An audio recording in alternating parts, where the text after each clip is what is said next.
Hello, this is Miss Andrea.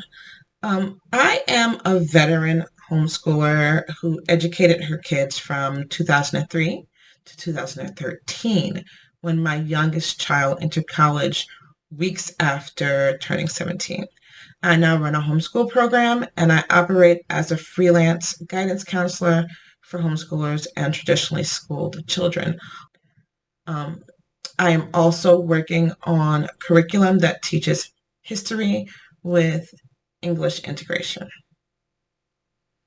So, as I stated, I run a homeschool program, which I love, but I know that I can't serve everyone.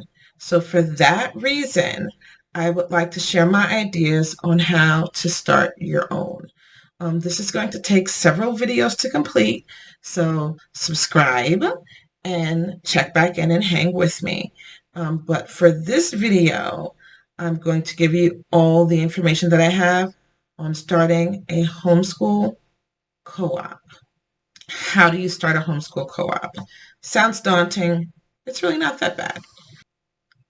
So to begin with, what you would do is get together a small group of homeschool parents who you enjoy doing things with and get that discussion started. So what your discussion points are is very important, and write these down or look in the comments. I'll leave this in the comments.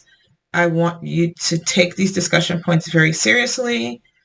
Spend time going over them so that once you hit the ground running with your homeschool co-op, you are equipped for anything that comes up. So the first thing you need to address, you need to discuss fully, is the purpose of your homeschool group. Is it going to be purely social? Are you trying to make sure that your children have access to parties, proms, field trips, things of that nature? Are you going to be purely academic, where students learn the basics of education, perhaps with a college prep bent, or perhaps you want a STEM type co-op where you really focus in on math and science? Maybe you want a competitive type co-op that would include things like debate teams and science bowl teams, and maybe even athletic teams. Those exist. Another option some co-ops choose is just to get together to do the arts, which would include visual art, painting, sculpting, etc., theater, music instruction, dance, and things of that sort. When I was homeschooling my kids, we had a combination. Our program was highly arts centered. You name it, they did all the arts, including graphic design, photography, etc. But there was a second day of the week where they did the college prep type academics. My kids took those classes as needed, didn't always take them because they were often ahead of the crowd. But that arts education, which also included creative writing, Shakespeare intensives, and things like that, really paid off. Ours wasn't a co-op. Ours was a homeschool hybrid, and we're going to talk about that next time. As I said, your purpose for creating this group could be to have any combination of the things I've mentioned. Maybe you want academics and arts. Maybe you want specific academics and arts. Maybe you just want to do field trips and math. Like, that's up to you and the group you're with, but you need to sit down and really spell out what the needs of your group is and what you can provide for each other together. The next item that you need to address as a group is how your group is going to make decisions. Not setting up a decision-making process from the beginning is often the death of a homeschool co-op. What you might want to do is form a board from your core group so that newcomers can't come in and force you to bend to their whims. This is literally what ends co-ops and homeschool groups is, you get together with a group of families, you form a co-op, a new family comes in or two with strong personalities, and they want things that more work for their kids. And they start getting into the ear of everyone and going around and bending what goes on. Old people leave, new people come in. They don't have the structure anymore, and it explodes or implodes. This is why you want to form a board of core members and get those decisions made and understand what your purpose is before you start hearing from the outside world. These early decisions should also include how big you want your group to get.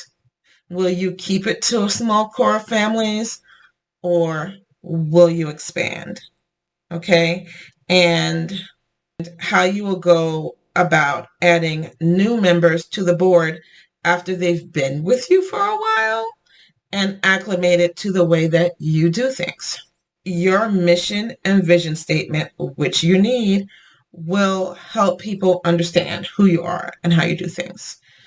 Your mission is what you want to accomplish as a group, and your vision explains how that will happen and who you will serve. For my specific homeschool program that I run, our vision statement is to foster an inclusive educational community that inspires excellence.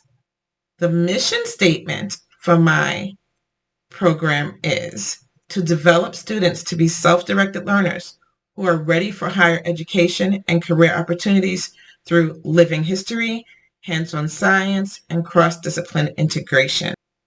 Serving homeschool families and anyone who needs additional educational support, creating confident, educated young adults. It took us a summer to take all of the things we wanted to accomplish and to consolidate it into our vision and mission. But so what you need to do is decide what is important to your group as a whole and what is not important to your group, and even where you see yourself going, and you'll come up with a great vision statement. The next thing you all need to consider is, where are you going to meet as a group? Really small groups manage to meet in homes. Really small groups, like a pod of 2 to 3 families. But most co-ops are at least 5 families and can go up to maybe 50 families. So where will you meet? Most co-ops meet in a community center or some sort of church. You need to look for a location that will give you use of a couple of rooms that you can use 1 to 2 days a week. Some co-ops take up 10 classrooms. Some co-ops take up 2 classrooms and maybe a gym for the kids to run around when they don't have classes. Some of these locations will ask you for a fee. Some, especially churches, might ask you for a tithe, 10% of the money you have raised. And some will see it as a ministry to the community and charge you nothing. Regardless of how you compensate them, be sure to be respectful of any space you use. Make sure the kids are respectful. And even if there is no fee, find some way to show appreciation.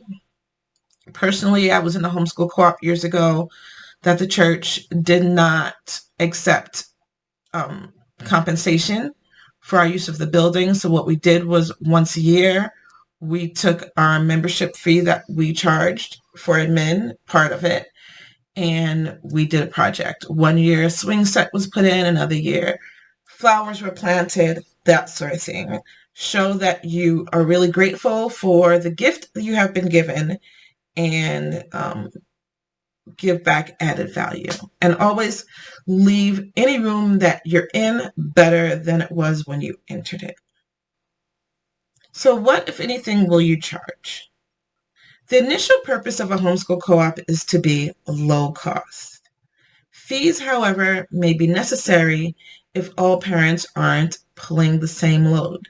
You don't want people to start getting disgruntled because some parents are working significantly harder than others. Also, not all parents will be comfortable teaching academics to students, and some may not have time to participate at the same level. So you need to set a value to what each person is doing.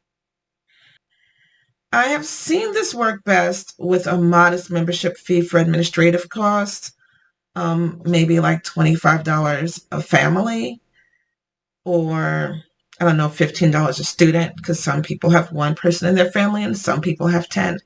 That's up for the group to decide. Plus, in addition to that, a reasonable fee for each class a student takes. Maybe it's $25 to $50 a month, depending on the class, depending on the supplies needed for the class, or maybe it's just a semester fee. I remember when my kids did track with a co-op and fencing, I think I was charged, like the track coach charged $50 per child for an 8-week semester, and the fencing instructor charged $80. So it kind of came to like $7 to $10 per class, per child. In this case, the teachers get paid directly for the classes, which they often use to turn around and enroll their kids in classes that other people are teaching. If everyone is teaching and everyone uses this formula, it comes out to being a wash. It comes out to be low cost to no cost. If there are parents who are not teaching, they are still doing their share by paying the active teachers. So you can do it like no cost, no money involved, just our admin fee, and just like everyone teaches something or everyone has a significant role, or you can have everyone pay, and the people who are teaching, of course, now their pay is used for their kids' classes. So it still comes out to be no cost. The people who are teaching have no cost, and the people who aren't teaching have a reasonable cost. So either of those models work well. It's up to you and your group. But it's easier to serve additional families outside of your group if you do the fee per class model. If it's just a close, tight group, then so. What classes will you provide? Well, this will depend on the purpose you have set forth for your homeschool co-op, as we previously discussed. If you have an academic-minded homeschool co-op, you're going to do math, science, history, social studies, language arts, etc., and probably have classes running concurrently at different levels. So you might have 2 or 3 math classes going at one time, 2 or 3 history classes, 2 or 3 language arts classes, depending on the demographic of your children and their needs. If yours is arts focused, you might have dance, piano, some private lessons, some group lessons, theater, music, etc. If it is social, then you're just going to have coordinators. You're going to have team coordinators if you do science bowl or speech and debate. You're going to have field trip coordinators if someone's looking around seeing what exciting thing your group is going to do this week. So based on what you want out of your group is going to dictate and determine the type of classes, the type of offerings. Communication is extremely important to any group, and especially to a group of parents trying to work together as one. So as part of your planning and discussing, you need to figure out what form of communication each family prefers. Your options are Facebook groups, where people can leave a message whenever they want, and whoever sees it can answer or can get to the right person. You can do a message board. Back in the day, we had Yahoo groups. There are other message boards that work similarly. Or you can have an email list where there's just, everyone has everyone's email, and most communication is sent to the entire group. I find that a combo of email or Facebook group works well if you also have a text backup, because you might send a group email out that says, hey, there's a weather event tomorrow, or that trip we planned, there might be an issue or whatever. But people will see it when they see it. So if you have text backup for emergencies, you can send out that group email or that Facebook group message, and then send a text to all that says, hey, check your email or check the Facebook group, important message was sent. You have to set rules. And as a group, you need to decide what those rules will be. So, will there be a cap on the maximum amount of children you can accept based on the space you have and the number of teachers? You need to know this in advance. Will your organization require a statement of faith? Are you a faith-based group, and do you want to keep it tight-knit to that faith? That is up to you. Will a statement of cooperation be required with or without the faith statement? My organization has a statement of kindness, and whenever kids do something that is unkind, we just remind them that they signed a statement of kindness and what they had done was unkind. Cooperation might also be with, are the parents cooperating? Are the parents making sure the kids' homework gets done? Are the parents taking an active role? Will there be behavior rules and consequences? Too often, behavior rules are set up after an issue arises. I experienced that this year. So I strongly advise you to get in front of it before an issue arises. Just think about rules that you would have in a church building or that you might be using, or a community center that you might be using. Rules that you have in a regular school that you may want to keep, that you may want to get rid of.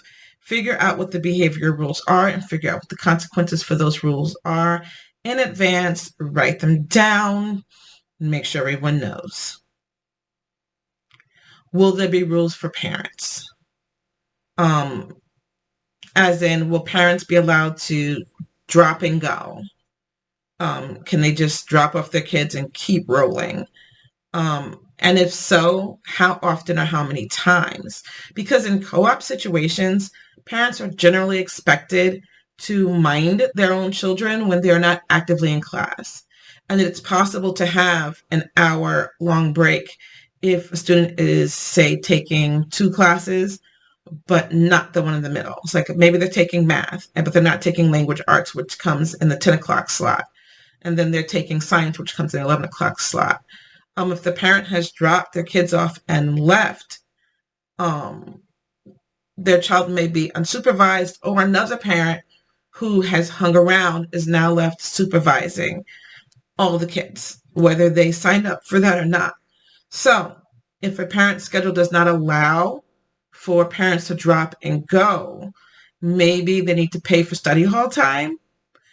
And maybe the parent who gets stuck watching everyone else's child will be reimbursed, and maybe not too salty about it. So set rules for the kids, set rules for the adults, consequences, fees, whatever. Okay, we're almost there. And it is time to set your schedule. So once you've gone over all the details and made all of your decisions, you can finally set your schedule and get on with the job of running the actual co-op. Your class schedule can be whatever day or days in a week that works for your group, especially the initial group that you started planning with. I personally find that academic co-ops work best on Tuesdays and or Thursdays. These days are great because they rarely interfere with long weekends or national holidays. Okay. However, co-ops that are set up specifically for arts and field trips, the social or arts co-ops, they tend to do well on Fridays. It's a fun way to start the weekend. It's a great day to visit museums and other places, and it won't interfere with other academic activities that you tend to have planned for the week. So maybe you do academic. As far as overall schedule, is to follow what the public school is doing. I know we're not in public school, but trust me, it's easy. If you have roughly the same start date and the same stop dates as the public school, um, and also their same holiday dates, there will be less confusion for families, especially when families have members who are also in public school. Plus, when there's a weather emergency day, there will be no question as to whether you should open or not. If the schools are closed, you close. If the schools are open, you open. You know, and they tend to err on the side of caution. So now you know that you are erring on the side of caution. Of course, you can override that. Of course, you can add a couple of days here and there and take off a couple of days here and there. But I just find that looking at and following the public school schedule makes it easy for everyone. So that is all I have for today. I hope you found this super helpful. Next time, I will talk about setting up a hybrid homeschool program, or what I call a homeschooled school. So until next time.